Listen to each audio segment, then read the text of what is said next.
দর্শক মন্ডলী, আপনাদের কাছে আজকে আমার একটা কথা বলার ছিল, সেটা না বললেই নয়।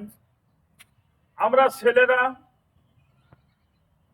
জীবন সাথী হিসাবে যে মেয়েটাকে আমরা শাদী মুবারক করে নিয়ে আসি, সেই মেয়েটাকে আমরা বাড়িতে নিয়ে আসি, নতুন নতুন খুব ভালোবাসা আদর স্নেহ করি। তারপরে একদিন সময় হয়ে গেল, বাচ্চা কাচ্চা হয়ে গেল, মেয়েটা আস্তে আস্তে চেহারা যেন শুকনো হয়ে গেল, দেখতে কেমন লাগে। আর সে বইয়ের উপরে ওই ছেলেরা নজর নেই।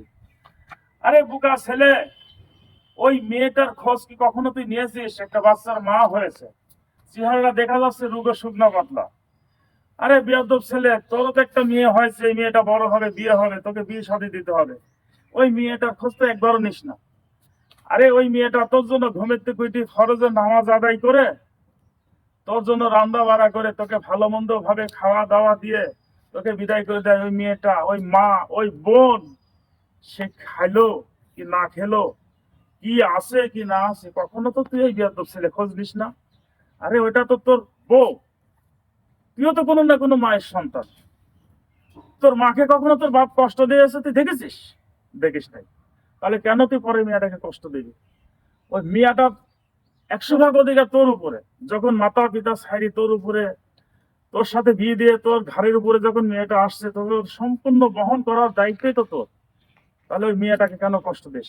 এই বোকাচন্ডী ছেলে, তুই মানুষ, ওই মেয়েটা মানুষ না? তুই খাইস, ওই মেয়েটা খাবে না? ওই মেয়েটাকে তোর বাড়ি না খাই থাকতে আসছে? ওই মেয়েটাকে তোর বাড়ি ছিঁড়া কাপড় পরতে আসছে? তার বাপের কি অভাব ছিল? না দুঃখ ছিল, কষ্ট ছিল?